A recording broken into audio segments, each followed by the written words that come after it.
Hello everyone and welcome back to another video. In today's video we're doing how to build for the brand new solo leveling collaboration character Jinwoo, the main character of the entire show. Here we go. His kit is pretty good. Generally he's not too whale heavy, even though sometimes he does feel like it a little bit. We'll get to that in a second. Pierce rate 105%, not bad. He does have a skill that I'm pretty sure is impacted by pierce rate. Yeah, he does. So it's not bad. It's okay. It's probably on the lower side of the collaboration characters, but it's still decent. 92% resistance is on the higher side. Anything above 90% is good. Actually quite good. 120% crit chance. It's on the lower end, but he does have a cleave skill, so I'm not really it's not too bad. 248% crit dam. It's okay. He's got a cleave skill, so once again, the higher the crit dam, the more the damage. Crit resistance nearly being 100%. It's actually very good. Once again, if it was 100%, I would say it's very, very good and probably one of the better characters, but 99% is still very good. 123 crit defense is very good. That is very high. That is on par with some of our tanks in the game. I believe LR Queen Diane's got like 140% or like 130%. So the fact that he's not a tank and he's got that much is crazy. And bear in mind the fact we'll get into some other things in his passive that'll boost that even higher. 14% lifesteal, it's okay. But once again, when we get into his passive and we see what else he boosts, yeah, this is all just like child's play, these substats. We can get him much higher than that. Onto his skill, so he has a cleave skill that also does pierce rate, which is called Mutilate. Has the standard pierce rate multipliers like all these other current collaboration characters have, sort of the same thing. 3 times pierce rate plus cleave, no fancy effects at 3, level 3, it's just standard stuff. Damage is also pretty good, once again because it's cleave. The higher the crit damage, the better, so anyone who boosts substats is going to be quite handy here as well. His other skill is the first skill to not only have infect, but also weak point on the exact same skill. Multiplier is actually quite high. Bear in mind, this is weak point, and it starts at 140%. Your normal weak point skill starts at about 90%. Your LR weak point skill starts at 99%. This starts at a base value of 140%, which is crazy. Turn 1. Times that by 3, that's the amount of damage bro's going to be dealing with a level 1 skill immediately. Bear in mind, his gold skill, let me quickly just, actually no, I won't. But a gold skill, 690% AoE multiplier. That's crazy. And infect on top of that. And not only that, he applies the infect before the actual damage is dealt, and for some reason, I'm not sure if it's a bug at the moment, but it can also go straight through Alpha's immunity passive, which would be immune to debuffs if they're played on skills, because she's got her mist form, whatever it's called, effect. Yeah, this infect can somehow go through it. I don't know why, maybe it's a bug, maybe it isn't, but it's quite powerful. His ultimate, which applies Bloodlust for 2 turns, and inflicts the mutilate damage, which is basically he can't crit. Bloodlust is all their stats are lowered by 10%, and then the damage taken is increased by 15%, so they take 15% more damage, and their all stats are lowered by 10%, which can be pretty huge.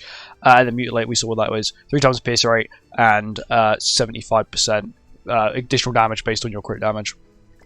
If we scale that even higher, it doesn't matter, it doesn't get increased, it's not really too ult-reliant, but his passive is as well, which is the slight problem. So, if you don't have him 1/6, you don't get damage suppression, which is kind of broken. You get damage suppression every 10 levels with Jinwoo's passive, which is pretty broken, but at 1/6 you don't get that, which is kind of sad.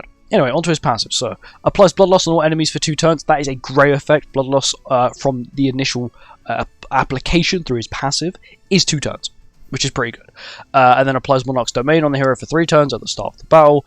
Bloodlust, once again we saw what that does, which is all stats minus 10%, and they take 15% more damage. Monarch's Domain inflicts damage equal to 8% of the hero's max HP on all enemies, increase human allies' basic stats by 15%, and decrease their damage taken by 30% at the start of the ally's turn, which is pretty good. Bear in mind he's already quite bulky as it is. At the start of battle, and for each enemy hit by the hero skills, the hero gains 3 level ups with every 10 levels, granting him 50% damage suppression. Once again, that's only at 2/6 or higher for 1 turn. Max level is 100, resets at the end of battle, and then the level up effect camps out at level 30. But this is where it gets very broken.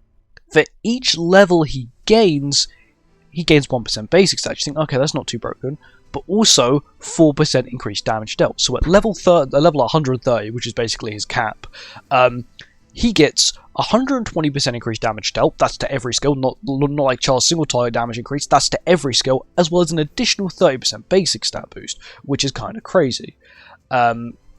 We keep going. When the hero uses a skill, Bloodlust is applied to the target for 2 turns. Once again, even if it's an AoE skill, it does also count. Once again, it is normal Bloodlust, so this is Bloodlust basically applied by his skills at this point. Only is red and will not work on debuff immune characters.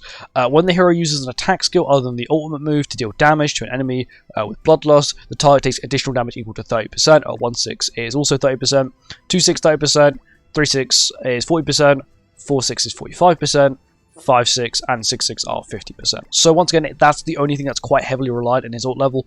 My recommendation is you give him about 2/6 and you'll be completely fine because at least you get the damage suppression on there, which in my opinion is going to be the biggest thing from it.